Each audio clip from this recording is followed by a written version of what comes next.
Is it possible to know when currency transitions are taking place in the moment while they're happening instead of just in retrospect, so that you can prepare and protect yourself from them? Because changes in global reserve currencies have happened dozens of times in the last couple hundred years. And if you get stuck on the wrong side of one of those currency transitions, it can be devastating to your wealth and your portfolio. If you don't know who I am, my name is Joe Brown. Back in 2019, I quit my job as a stockbroker, and now I run Heresy Financial University, private membership group where I teach people how markets work so that you can make more money investing. So first, let's take a look at a quick history of who controlled the global reserve currency. This chart put together by BTCM Research shows all the way back to the year 1250, which nation was in control of the major reserve currency. Now, ignore the fact that at the end there,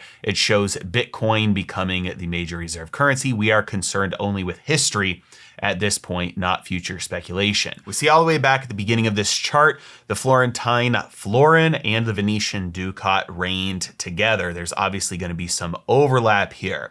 Moving on forward, we have the Portuguese real, the Spanish real, the Dutch guilder, the French livre, the British sterling, and then this chart has broken up the US dollar into 3 different sections.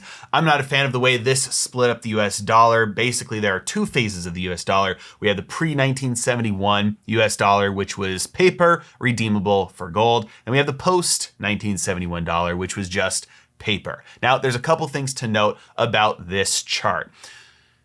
The earlier currencies were actual physical gold coins, and then later you get to paper that was redeemable for gold. In my opinion, those are 2 separate categories or types of money, even though they function pretty similarly. The reason why you have older reserve currencies lasting for longer is because they are that physical gold. There's no redemption necessary, which means there's all the trust. Now, the reason why you still had a global reserve currency was because the one made by that nation that was stamped was very easily recognizable and trusted. You didn't have to go and test it. You didn't have to break it apart. You didn't have to wait. You didn't have to do all the things to make sure, hey, if it looks like it came from that country, we can trust that this is an actual coin. We don't have to test to make sure that it's counterfeit. But as you move forward through history, you get the paper currencies that were redeemable for gold, which still operated the same way, but you just needed a much higher level of trust that the nation actually had that gold in reserves, so that if push comes to shove, you could actually go get the physical money. This is why the currencies post 1700-ish started to last for shorter and shorter amounts of time, because that trust was abused and the reserves were not actually kept, which obviously led to the modern era, the fiat era, where we just have paper post 1971 and it is no longer redeemable for anything like gold. Now, this chart was put together by billionaire investor and founder of the world's largest hedge fund, Bridgewater, and he has studied history extensively, specifically regarding the rise and fall of currencies. And this chart shows the archetypical rise and decline of nations based on the factors that are either leading factors or lagging indicators of the rise and fall of the empires that control the global reserve currency. Looking all the way at the left of this chart, we can see the things that typically are leading indicators, meaning nations will be leaders in things like education with that blue line on the left, or innovation and technology with that red line on the left, far before they become the world's leading superpower. If we move all the way to the right of the chart, though, we can see things like the black line and the pink line showing that the global reserve currency status and the financial center stick around even as the empire is in decline. So things like education and innovation and technology tend to be leading indicators, meaning nations will get really good at that before they actually become peak empire. And later on, they'll gain that global reserve currency status, being the financial center of the world. And those things will last even as the nation is in decline. But why would one currency ever be replaced for another? Why would people not just continue using the currency or the type of money that they had been all along? What causes that transition, and what does it look like while it's happening? This is something that can be explained by a monetary law called Gresham's Law, which states that good money drives out bad. This This phenomena has been happening since the beginning of monetary dilution. We can look back all the way at the Roman Empire and track the silver content that was in a Roman denarius. And we can see early on, as they started to dilute their coins through different methods and different schemes, the actual real world value of their coins dropped, regardless of the fact that they tried to mandate the value was actually higher. Now, they always had some excuse for this, but basically they would say, hey, you have this old coin, people are counterfeiting it, there's a lot of fraudulent coins out there, everybody, you've got to turn them in, and we are going to melt them down and re-stamp them, recut them into new coins. We're going to give them back to you, and don't worry, they're going to be worth the exact same. You're going to give us your 1 ounce coins, we're going to give you back 1 ounce coins. They're just going to look different. And they did look different, but they also were diluted, or they were smaller, or some mix of the two. And they said by law, you are still able to buy the same amount of stuff. It's still worth $1 or whatever it was at the time, but the actual metal content would be different. Now, what do you think would happen during that process when somebody has an old coin that let's say has an ounce of gold in it, and they get the new coin that the government, the Roman Empire, says, hey, this is worth the same, but it only has a half an ounce of gold. Well, you know that your old original coin is actually worth a lot more, and your new coin is worth a lot less. So if you are having to buy something and you have the ability to save, which one are you going to spend and which one are you going to save? Are you going to spend the one that's more valuable or spend the one that's less valuable, especially because you're able to buy the exact same amount of stuff either way? Like, let's say you have to pay your taxes and you owe 1 coin. Are you going to pay with the coin that's worth more or pay with the coin that's worth less? You're going to pay with the coin that's worth less, and you're going to hoard and store those old coins that are worth a lot more. Because at the end of the day, you could always melt them down and sell it for the metal value. You know that everybody is going to be wanting those because everybody knows they're actually worth more. If we take a look at what happened to the Roman Empire and their money, we can track the fall of Rome with the dilution of their money with a pretty high correlation. But as we can see, even 1,000 years later, gold was still being used as the main money around the world. So this highlights the life cycle of a global reserve currency. It'll start off as a store of value. People are just trying to hang on to it because they know it'll keep their savings safe. Next, it becomes a medium of exchange, because if I'm trying to use that money to store my savings and my value, I know everybody else is too. Well, I can use it to make a purchase. I know that somebody else wants that, therefore I can use it to make a purchase. And so after it becomes a store of value, then it becomes a medium of exchange. And then as the government that controls that currency starts to dilute it and abuse it and depreciate its value, it'll move then away from being a store of value and people just spend it. It's that Gresham's law. As somebody gets that new money from the government that is not worth as much as it used to be, they'll try and get rid of it. They don't want it. So it'll become only a medium of exchange and it'll lose that store of value. It'll be replaced by something else, and that new thing will have a store of value. Maybe it's the melted down old coins, but still something else will come up as a store of value. So phase 1, store of value. Phase 2, store of value and medium of exchange. Phase 3, medium of exchange, and then death. Whatever popped up as the new store of value will then become the new money. So why is this important? Well, it's because no currency lasts forever. And yes, gold was used as money for many thousands of years, but the coins, specifically who made those coins or who printed the money that was redeemable for physical gold, changed many times throughout history. And especially in today's day and age, when currencies are not backed by anything, they're not redeemable for anything, we see a massive drop off in the purchasing power or the value of that money. If we take a look at the US dollar, the British pound, and the Japanese yen, we can see that over the last 100 years or so, they've lost almost all of their purchasing power. Now, a note about this chart. This is comparing these currencies to gold, which is a fair comparison because that's what these currencies used to be based on. They used to be redeemable for gold. That's why they had that purchasing power. And so it is fair to compare their purchasing power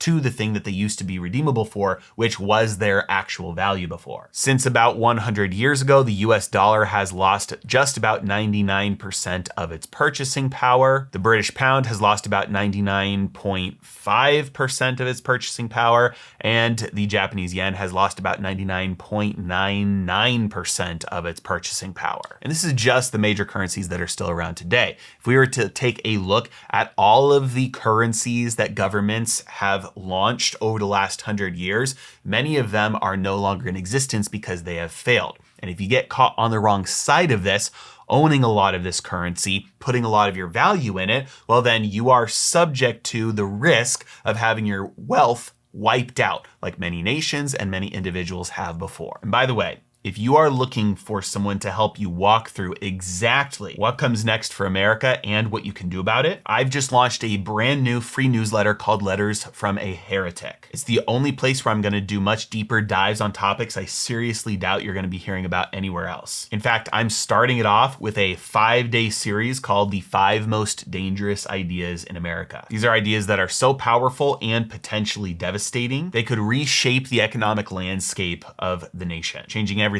from how much money you have in the bank, the type of food you can afford to eat, even when you can choose to retire. We're going to talk about things like the real reason why we may be on the cusp of World War III, the rise of the House of Saud, a monetary global all-seeing eye, a secret manuscript that predicted the end of America, and even the US dollar's final phase, and what all of this means for your wealth. If you're interested in receiving this and walking through more complex financial topics, helping you to make better decisions about how to grow and protect your wealth during these times of economic crisis, then click the first link in the description below and enter your email. I'll start showing you everything I know. Next, we're going to look at exactly what is happening to the US dollar right now and how it fits into the life cycle of a currency. But before we do that, we need to understand the context of how a currency comes to be used as money in the first place. So the question is, what is money? And that may seem like a complex question that has no real answer, but I would like to submit that money is very simply the most commonly accepted good. While anthropologists have discovered zero evidence that barter has ever been used as money in a complex economy, it is a helpful example to use in understanding what money is. Imagine you and I are on a deserted island and you know how to climb trees, I know how to fish. You're gonna climb up to get the coconuts and I'm gonna fish. That's gonna work out great. We're gonna trade with each other and we're just gonna be fine and dandy. But now imagine there are a few other people on the island that are deserted there with us. One of them knows how to build huts. One of them knows how to make shoes out of leaves. And another one has found a local chicken that they have captured and they get the eggs from. Now the person with the chicken comes to me because they want some fish. And so they say, here, I'll give you some eggs if you give me some fish. But let's just say I don't want any eggs. But I do want coconuts. Every day I'm going out to fish extra so that I can trade those to the coconut guy so that I can get some coconuts.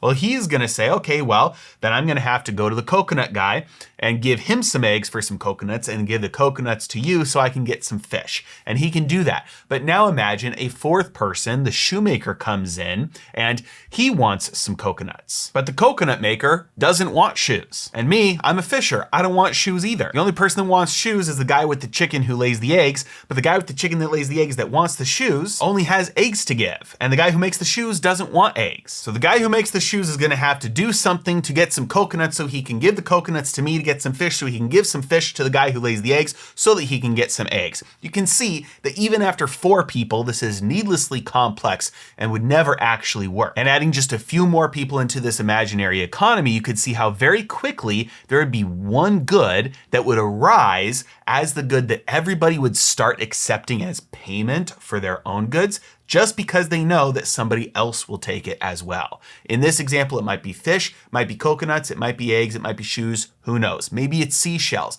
but people will start accepting it as a store of value or as payment just because they know that somebody else will as well.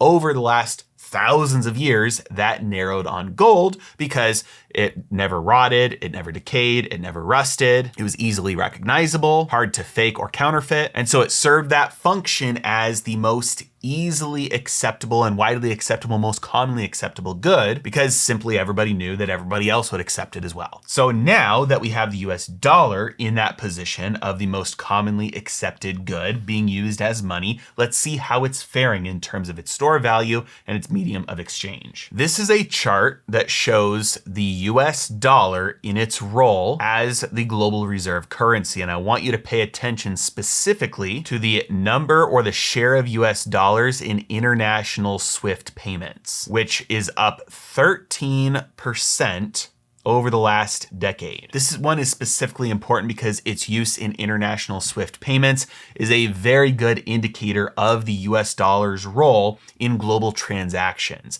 There are many different ways to measure this, and across all the different ways to measure this, the US dollar as used in transactions for payment around the world is either the same or growing. So the US dollar as a medium of exchange is increasing. But how about its use as a store of value? This chart from the IMF shows the US dollar in its role as foreign exchange reserves has been on the decline for a couple of decades. So let's put it all together. Number one, the US dollar and other currencies, but the US dollar has major dilution. Just like happened in Rome, the US dollar is losing its purchasing power as a result of the increased printing that is allowed by the fact that it's not redeemable for anything that is fixed, like gold. Leading indicators of the power that controls the global reserve currency are things like education and innovation and technology, which for the US, many could make a very strong case, are on the decline, versus things like the US being the financial center of the world and having the dollar as the reserve status. Those are lagging indicators, and those stick around towards the very end, even as the rest of all the other indicators have started to fall. We are seeing an increase in usage of the dollar as a medium of exchange as it's being used more and more in transactions, but we are seeing the dollar decline in its use as a store of value. This is Gresham's law at work. We are seeing the life cycle of the dollar play out, where it's moving from being a store of value to just a medium of exchange, and will be eventually replaced by whatever is the most commonly accepted good, which is usually the best store of value. As a result of that, as has happened many times in the past, usually the currency on its way out is replaced by gold. But that is only because gold has the most properties that make it the best at being a store of value, at being the most commonly accepted good. And just because it has been that way in the past doesn't mean it will always be that way in the future. There may be something else that ends up being even better. Because of this, you don't have to, and quite honestly, you shouldn't go all in on any single currency, on any single money, on any single store of value, or on any single investment. Instead, make strategic allocations. But whatever happens, you are prepared. And again, if you want me to help you apply ideas like this to growing and protecting your portfolio, sign up for my new free newsletter, Letters from a Heretic. The link is in the description below. As always, thanks so much for watching. Have a great day.